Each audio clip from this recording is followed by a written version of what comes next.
Kim Ji-young. Ia adalah ibu rumah tangga biasa. Ia menjalani kehidupannya sebagai ibu rumah tangga dengan rutinitas berulang yang selalu dilakukannya.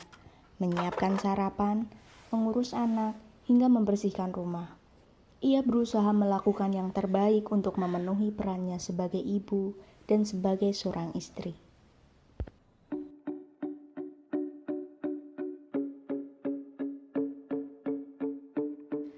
Halo teman-teman, selamat datang di channel Mawar Merah.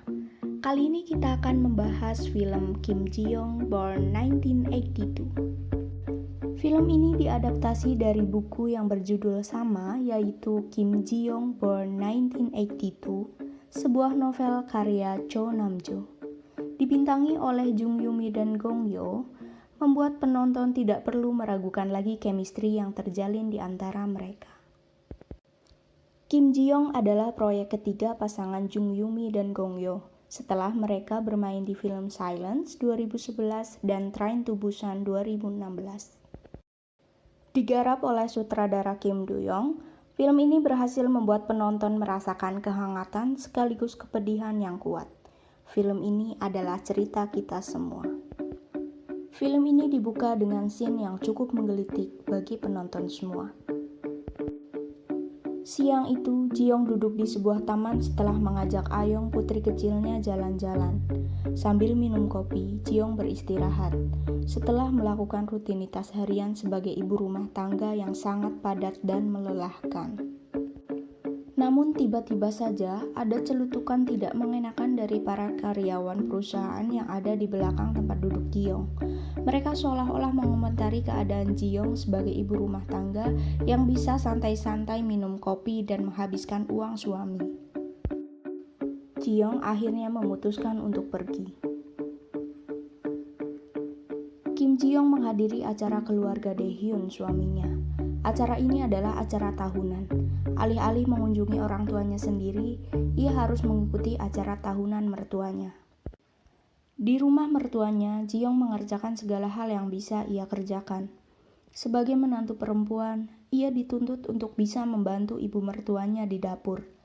Hampir semua pekerjaan ia lakukan, hingga Ji-young merasa kelelahan. Betapa Ji-young merasa dirinya hanya diberi kesempatan di dapur, memasak, dan melayani. Bahkan, hadiah yang diberikan oleh mertuanya adalah sebuah celemek.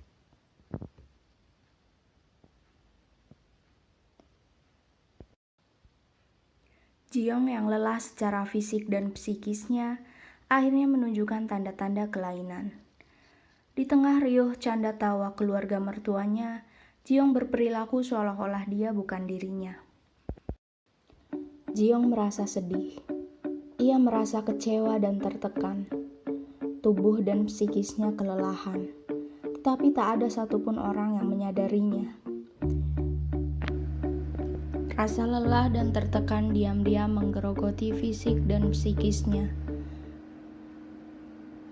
Kim Ji-young kehilangan jati dirinya. Ia mulai bersikap aneh.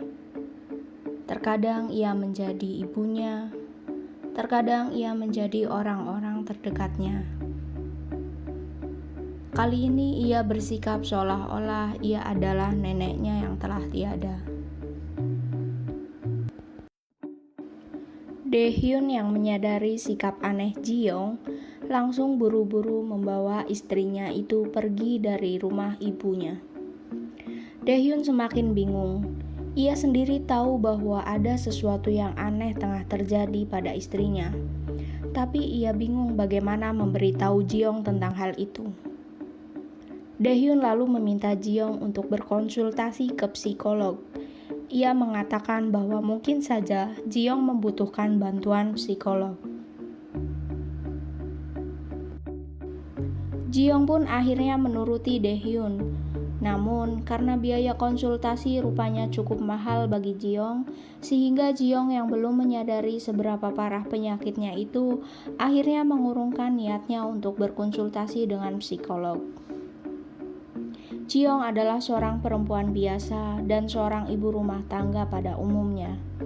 Ia sama seperti kebanyakan ibu di luar sana. Ia memutuskan berhenti bekerja setelah memiliki anak. Seringkali ia merindukan dirinya yang dulu berkarir, mandiri dan tidak dipandang sebelah mata seperti keadaannya saat ini. Barangkali ada penyesalan-penyesalan yang diam-diam tertanam di dalam hatinya. Betapa ia rindu bekerja. Rutinitasnya sebagai ibu rumah tangga membuat Jiong selalu merasa terperangkap di suatu tempat yang membuatnya sulit untuk melarikan diri.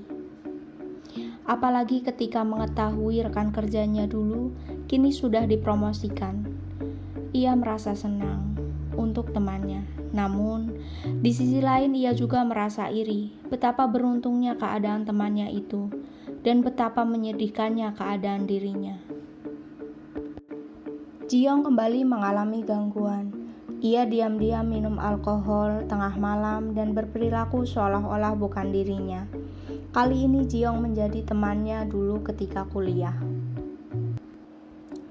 Daehyun yang mengetahui hal itu merasa semakin sedih. Ia semakin mengkhawatirkan keadaan Jiong. Daehyun terus kebingungan bagaimana cara harus menyampaikan hal ini kepada Jiong. Semakin hari, perilaku Jiong semakin aneh. Perilakunya berubah-ubah. Ia hampir kehilangan dirinya. Siang itu Jiong sangat bersemangat. Ia mendapat tawaran pekerjaan dari mantan atasannya yang dulu. Atasannya itu kini telah membuka perusahaan baru dan membutuhkan pegawai baru. Tanpa ragu, ia menawarkan kerjasama kepada Jiong. Jiong pun langsung menerimanya dengan senang hati. Jiong yang sangat bahagia karena akhirnya bisa bekerja lagi, lalu membuat kejutan untuk Daehyun. Daehyun kaget ketika pulang ke rumah, Jiong sudah menyiapkan kue dan juga dekorasi. Jiong mengatakan kepada Daehyun bahwa dirinya mendapatkan pekerjaan. Daehyun ikut bahagia melihat istrinya bahagia. Tetapi, dia juga merasakan dilema. Daehyun tentu saja mengkhawatirkan nasib Ayong, putri kecilnya. Bagaimana ketika nanti Jiong bekerja? Daehyun merasa bimbang.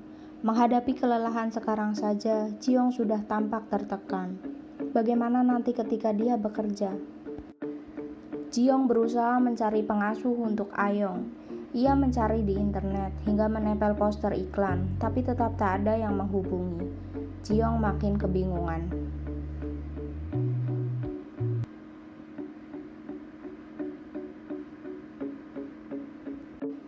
Daehyun akhirnya menawarkan diri untuk mengambil cuti orang tua dan mengasuh Ayong ketika nanti Jiong bekerja. Jiong merasa senang karena akhirnya ada jalan keluar. Jiong tidak tahu kenyataan bahwa cuti orang tua bisa membuat Daehyun dipecat. Keesokan harinya Jiong menelpon ibu mertuanya untuk berterima kasih atas kiriman obat darinya. Ketika tengah mengobrol, Jiong tak sengaja mengatakan kepada ibu mertuanya bahwa dirinya akan bekerja dan Daehyun akan mengambil cuti orang tua untuk menjaga Ayong. Ibu mertua Jiong yang masih konservatif sontak kaget dan marah. Ia langsung memarahi Jiong dan menuduh Jiong akan merusak masa depan anaknya. Karena resiko cuti orang tua adalah dikeluarkan dari perusahaan. Jiong kaget mendengar ibu mertuanya marah. Ia kembali dihinggapi rasa sedih, kecewa, dan tertekan. Ia merasa betapa tidak adilnya keadaan yang harus dihadapinya. Sebagai perempuan, ia tidak bebas bekerja setelah berumah tangga seperti halnya laki-laki. Ia kembali murung dan salah paham pada Daehyun. Jiong kembali menjadi pribadi yang lain. Menyaksikan hal itu, Daehyun hanya bisa menangis. Daehyun sangat sedih melihat kondisi Jiong yang semakin parah. Daehyun merasa bersalah dan menyalahkan dirinya sendiri bahwa Jiong menderita seperti itu karena menikah dengannya. Daehyun akhirnya mencoba memberanikan diri dan mengatakan pada Jiong kenyataan yang sebenarnya, bahwa Jiong sakit. Daehyun menunjukkan video ketika Jiong tengah menunjukkan kepribadian lain. Melihat video itu, Ji-young sangat terpukul. Ia kaget sekaligus sedih bahwa rupanya ia mengalami gangguan psikis dan membuat Dae-hyun ikut menderita. Ji-young pun akhirnya meminta maaf kepada suaminya. Ia merasa sangat bersalah. Ji-young akhirnya memberanikan diri untuk berkonsultasi ke psikolog. Ia memulai terapi psikologis untuk kesembuhannya. Ia merasa sedikit kecewa karena ia adalah orang yang paling terakhir tahu bahwa ia sakit. Pelan-pelan Ji-young akhirnya bisa menerima keadaan dirinya sendiri sebagai perempuan, sebagai istri, dan sebagai ibu. Ji-young juga menemui atasan kerjanya dulu yang menawarkan pekerjaan. Ia mengatakan keadaan sejujurnya bahwa ia mengalami gangguan psikologis dan tidak memungkinkan untuk bekerja. Ji-young akhirnya menemukan cara untuk mengeluarkan emosinya. Ia mengungkapkan isi hatinya agar tidak tertekan, yaitu dengan cara menulis. Menulis menjadi cara bagi Ji-young untuk menyembuhkan dirinya sendiri. Tahun-tahun berlalu, Ji-young kembali mendapatkan senyumnya. Kini ia menjadi seorang penulis. Film ini ditutup dengan kehangatan keluarga kecil Ji-young dan kebahagiaan Ji-young yang kembali menemukan dirinya sendiri. Oke teman-teman, itulah alur cerita mengharukan dari film Kim Ji-young Born 1982. Berikutnya kita akan membahas patriarki dan diskriminasi terhadap perempuan dalam film ini. Jangan lupa subscribe, like, comment, and share.